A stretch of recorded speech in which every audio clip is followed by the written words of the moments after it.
If you own any of the Mission 1 cameras and grading GPLog2 feels intimidating, confusing, or you don't know where to start, this video is going to be for you. I'm going to break down how to go from flat to fully graded in 15 minutes or less, and I'm also going to provide some free LUTs and looks that'll make this super easy for you. And I'm going to be grading the footage in Adobe Premiere, but if you use Final Cut, DaVinci Resolve, or most other video editing software, the steps I'm going to show you today will translate. So before you get started in your video editing program, there's a few things you want to make sure you're seeing. In Premiere Pro, first of all, you want to go to Window, Workspaces, and you want to make sure you're in color. Color is going to ensure you see all of the options that you need to. In addition, you want to make sure you have Lumetri scopes showing here, so if you don't see Lumetri scopes, go up to Window and select Lumetri scopes. Finally, down here you want to click the wrench tool, and you want to make sure you at least have the waveform Luma showing. That is this right here, and I'll explain in a moment why you need that. In addition, I also like to have the vector scope YUV and the parade RGB. I will explain those in a moment as well. So what I have here in my timeline is I have 5 different clips from a recent adventure. And these clips were filmed in various lighting. Most of them were filmed in bright sunlight, but one of them was filmed under a pretty thick shade canopy. So as you can see, these are very flat right now. These definitely need grading to add a lot of color and contrast back to them. Right here on our waveform, this represents the entirety of this image. And the highlight area is up here between about 80 and 100. The shadow area is down here between about 20 and 0. And then the midtones are basically everything else in between. Now right now you can see we're not even close to the 100 and we're not even close to the 0. That means we have a lot of room to bring out contrast in this image.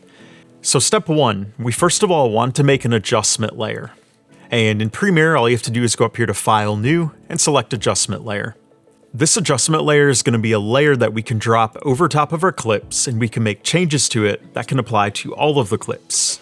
So once you have that adjustment layer, pick the scene that you would consider your hero shot. So basically, the hero shot is going to be the one where you value that clip looking the best from your project, because that's the one you want to focus on grading and getting it really fine-tuned the way you want it. So I like any of these open scenes right here, where there's that sky showing in them. So I'm going to utilize this one right here because we have a good bit of foliage on the sides here. We've got humans in it and we've got the sky. So step 2, we're going to apply our conversion LUT. The reason we need the conversion LUT is this footage right now is in log, GPLog2 to be specific. And log footage, we need to convert it to Rec 709. Rec 709 is the color space that we're going to use when we share this footage. So the conversion LUT, you have a couple different options here. GoPro does have a conversion LUT that you can apply, and that LUT is absolutely free. I'll include the link for that in the description in case you want to download it. So if you apply that conversion LUT, this is what you get after applying that.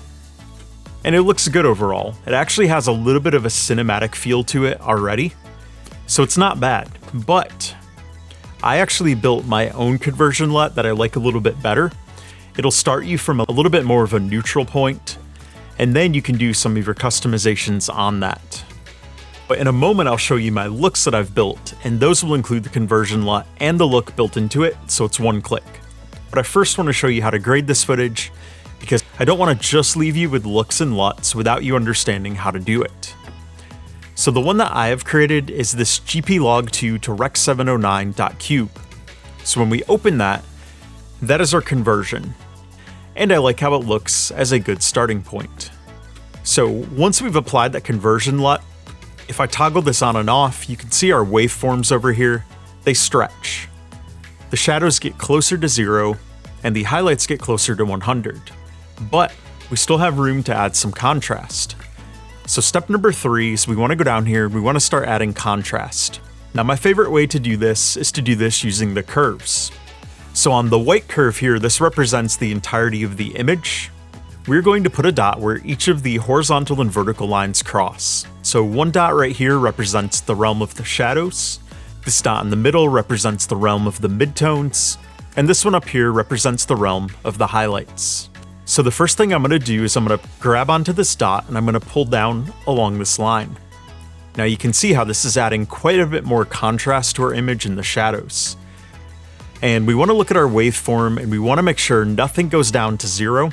We want to keep it a little bit above. So I'm going to go to about right there. And now we're going to take our dot up here at our highlights and we're going to drag it up. So I'm going to take this to about right there. We want to make sure our top line in our waveform does not hit 100.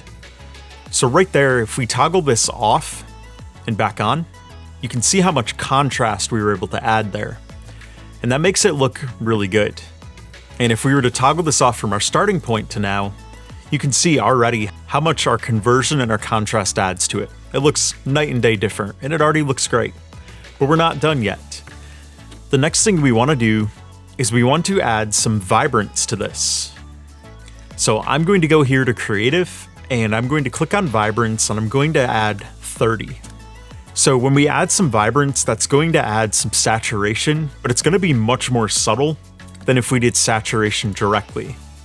So if we go back here and I did 130 with saturation, that adds a lot more color.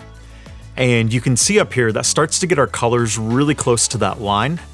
And if you like that look, go for it. But if you want a more subtle approach, I recommend using the vibrance. I'm going to put this back to 100 and I'm going to add 30 with the vibrance. And as you can see here, when we look at our RGB, none of these colors are touching the 100 or the 0. Now the blue is a little bit close to the 0. That means in the shadows, there's a little bit more blue, but in the highlights, there's a little bit more red. So if we want to balance these out a little bit more, we can do that as well. So in order to adjust these colors, what we can do is we can go down here to the color wheels and match, and we can start making some adjustments. So if we want to balance out our colors here, we're going to want a little bit less blue in the shadows and a little bit more green and red. So over here at the shadow, I'm going to grab the plus sign and I'm going to drag a little bit down here.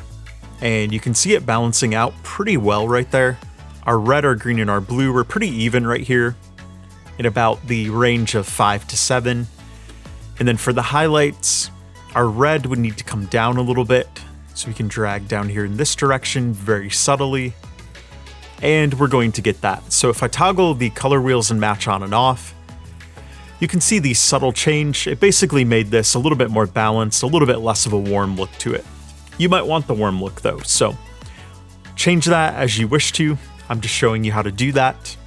And then finally, if there are any colors in your scene where you want them to be a little bit more saturated, go back up here to Curves and click on the eyedrop tool here for hue versus saturation. In this case, I want the sky to be a little bit more blue. So I'm going to click near a blue part of the sky right there.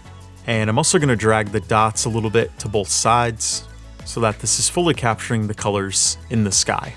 And then once we've done that grading, we just want to toggle back through our clips and make sure everything looks good. So I really like how that looks. So right here is a basic grade of the footage.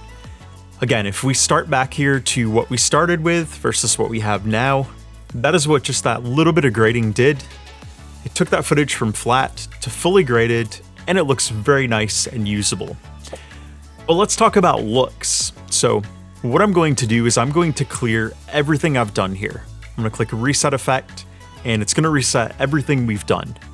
So now we're going to go up here to our input LUT again, and I'm going to show you my different looks that I have. So I have Ultra Cinematic, which is one of my favorites. So like I mentioned earlier, Ultra Cinematic has the conversion LUT and the look built into one click. So if you want to use this, all you have to do is select it and click open. So that is what Ultra Cinematic looks like. And it is my favorite. So if you want something that makes your GPLog2 footage look really cinematic with one click, I highly encourage you to go with this look. Makes it really easy. And if you want to fine tune anything on here, like if you want your colors to be slightly different, it's easy enough for you to do that with what I just showed you. And even here in the shadows of the woods, I feel like this looks really good. But we're gonna go back and we're gonna reset this, and I'm gonna show you the other looks here. So the next one is warm. When we click warm here, it gives you a lot of those reds, oranges, and yellows. And this is great if you're doing a beach vacation to the tropics, anything like that. It's really got that good look going on with it. And you'll notice up here, nothing is clipping outside of here. We're still staying within our broadcast colors. So technically you could add a little bit more vibrance and saturation to this as well, as long as you're not outside of these bounds. It's clear warm, and let's go to cool next. So cool, it definitely has that cool look. So if you're going on a ski trip, or if you're doing winter footage, or even something at nighttime, this can definitely give you a good look for your footage. It doesn't really look good with this, I don't think. It might look good with the scene in the woods, basically, to make this cave look a little bit scarier. You know, it could go with that. But for the looks here out in the open field, I definitely don't like the cool with it. It's not right for the scene. But the blue-orange, I do like that. So if you want that blue in the shadows and orange in the highlights look, that goes pretty nicely here. This one I recommend using in some urban areas, places like that. I think it has a really good city vibe to it.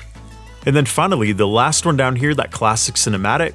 This one has a little bit different look to it than the ultra cinematic. It's got a little bit of those greens in the shadows and reds in the highlights. And it's a little bit more subtle, but I do like how it looks. I especially like it for hiking footage. I think it looks great for that. But like I said before, the ultra cinematic, it is my favorite. And it's probably the one I'm going to find myself using most often. So once you have finished grading your production, you want to go to export it. And I'm going to show you the export settings, because part of getting a great cinematic product is exporting it properly. So what we're going to do is we're going to go up here to File, we're going to go to Export, Media, and we're going to first of all click Match Source Adaptive High Bitrate. This may look a little bit different in your editing software, but these settings are pretty much going to apply. You're going to click Match Source here. And then down here, you're going to check Render at Maximum Depth and use Maximum Render Quality. And then for here, we're going to uncheck Main, we're going to uncheck Level. We want to put this to 5.2. And for the profile, we want to put this to High. Export Color Space, that is of course Rec 709. And this setting we can leave alone. And then down here, we want to do CBR, which stands for Constant Bitrate. And we want to do 100. Now 100 megabits per second is going to result in a larger file size, but when you have filmed beautiful footage on the GoPro Mission 1 and Mission 1 Pro, you want to get that footage looking good when you go to share it on YouTube. If space is a really big deal breaker for you though, you can go here and you can change the target bitrate to about 60, and it's still going to look good on YouTube. But if you go lower than that, you're going to get a lot of compression artifacts, and you don't want those. Those don't look good. And once you've keyed in all of those settings, what you're going to do is you're going to go over here, and you're going to click Export. And then it is going to export your project. So that is how you grade GPLog2. And if you'd like to learn more about how to get the very best footage from the GoPro Mission 1 Pro, check out this playlist right here.